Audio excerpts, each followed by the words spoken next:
Thank you. Mark Wiseman from Porsche North America, and we're here at Willow Springs in California, testing the new 911 Carrera GTS. Yes. So 911, like 50 years of fabulous cars and always evolving, right? Right.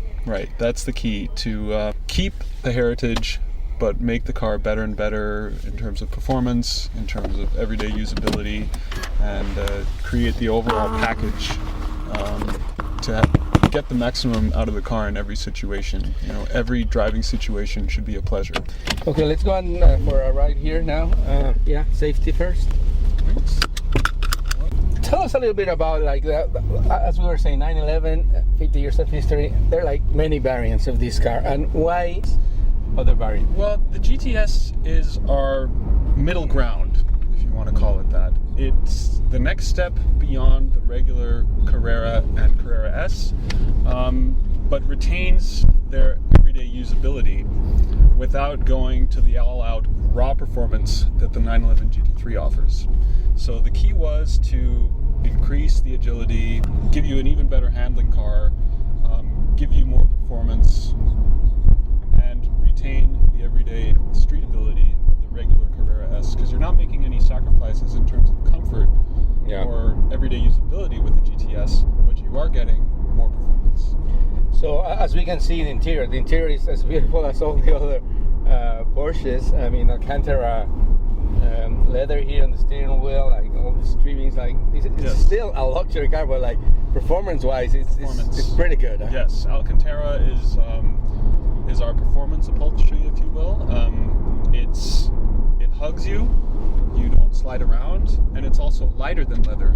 Oh, really? So I didn't know that. Yes. So there's even a small but performance gain from that. It's small, but it's there. So, like in every other detailing in Porsche, every single thing has like a function and form, right? A purpose. It's obviously we love to make the car look good, but we're always looking for functionality. If that design element can make the car perform better and make it more efficient in any possible way, we do strive to achieve that. And what about, let's talk about the specific engineering about the car, the engine, the suspension. What's different from the regular 911? The obvious increase in power is the 30 horsepower upgrade. So this one has 430 horsepower as opposed to 400 in the regular Carrera S. That was gained by the intake system, which is variable, so it channels the air through different pipes. The flaps vary the length, so depending on whether you want to produce more torque or have the engine breathe more freely in the high RPM range, it adjusts for that. Along with that comes different camshafts, different valve springs, and the sport exhaust system, which actually has a different tune than the sport exhaust system available for the regular Carrera S. The flaps open at 3100 RPM and not 3300. So is that proprietary technology from Porsche? It's like something that was invented by Porsche and it's like exclusive to it? Well, a lot of manufacturers use flaps on the exhaust. No, not the exhaust, on the intake. To the intake, yes. Yeah. Yes, that's a system that our engineers developed specifically for this engine to improve the breathing and retain the torque of the regular Carrera S, because the regular Carrera S has the same 3.8 liter engine, a lot of torque, but to improve the power, performance, and free revving capability in the high RPM range. So you're not, usually when you fine-tune a performance engine to give it more power in the high RPM range, you're sacrificing some torque. And this system allows us to retain the torque of the regular engine, so you still have this, like we're doing right now, accelerating from low RPMs, get up and go there. But then when you rev the engine like that, there's more power available. Absolutely. And so 400, best of everything. Yeah, and the other point always with Porsche is that 430 horsepower.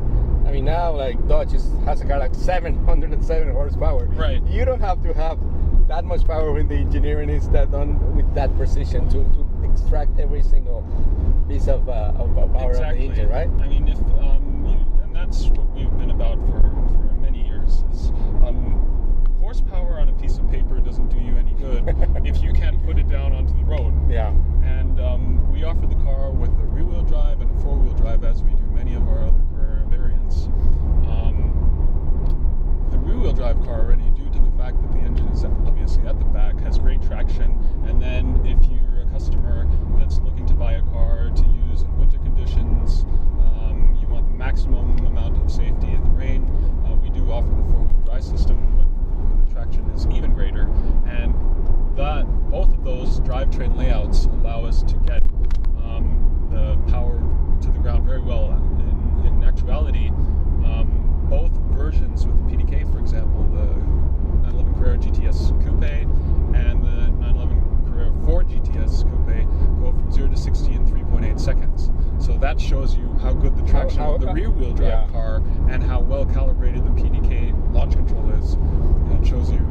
how it brings all the power like really in puts an all the efficient power way. in an efficient way, maximizing performance. Yeah. The other thing is PDK. I mean, you still offer manual transmission cars, but like nothing can beat a PDK, huh? Right. We do still offer the manual on these cars. We've actually improved the geometry of the shift linkage for a even more precise, crisp throw when you're shifting gears. Even more, because it was like when it came out. When was it? Like 5-6 years ago? The PDK.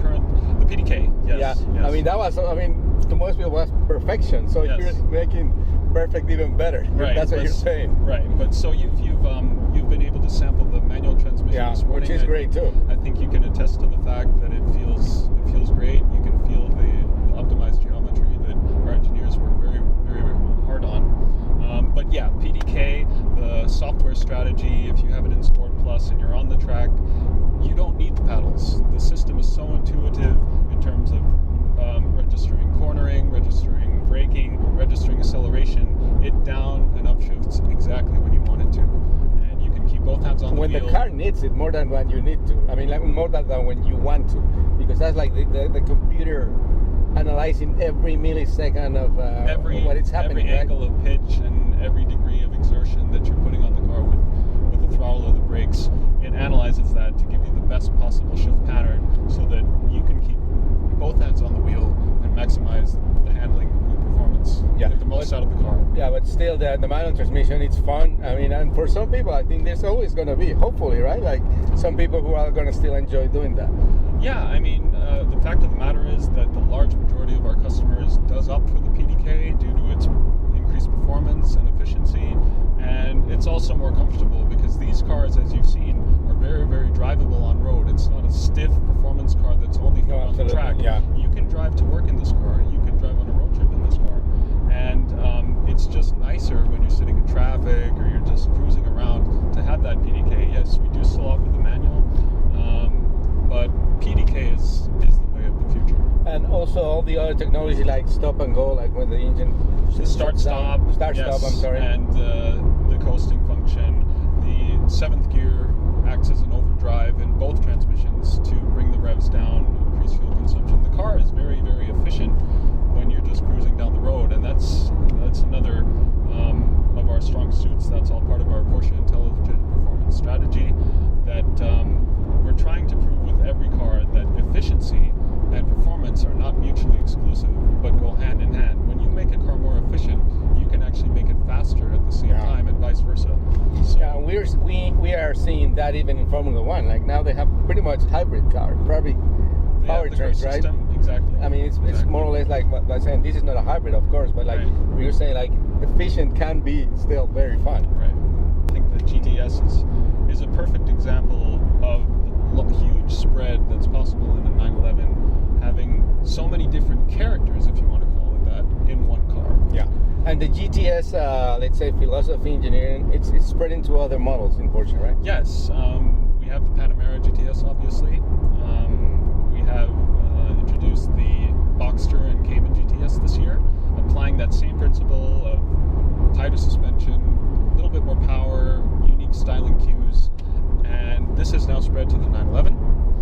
We offer 4 variants of the GTS and the 911, 2 coupes and 2 cabriolets with 2 and 4-wheel drive.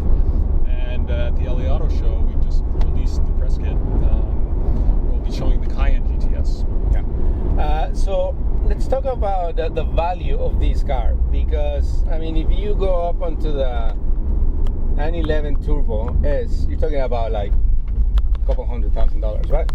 Yeah, that car starts at around $180,000. Yeah. The Turbo S. Our customers see the value in that car because that turbo. Yeah, I'm not saying it's not worth it. I'm just saying it's what it is. Yeah, it's expensive, but it happens to be our best-selling model. Which tells you a lot about how the appreciation that people have for that. Exactly. Is it a lot of money? Yes, but at the end of the day, the people, our customers, they see the value in the fact that it's an all-wheel drive, streetable, high-performance car with enough comfort to go on a 1,000-mile road trip. So it encompasses so many good traits beyond that of just a sports car that they're willing to pay that price, which we think actually, given the spread of the car, is still reasonable.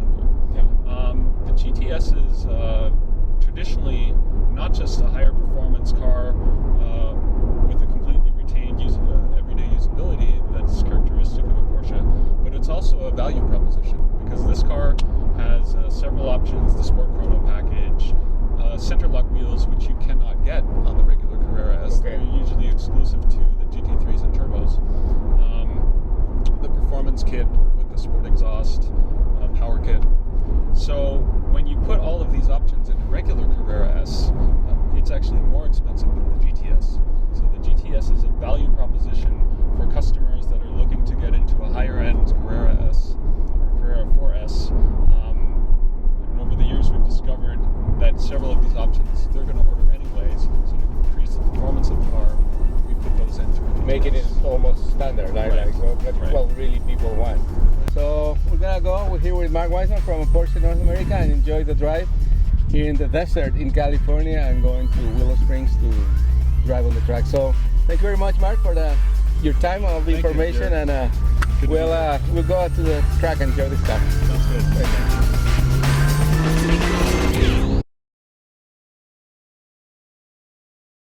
Este programa fue una producción de National Latino Broadcasting.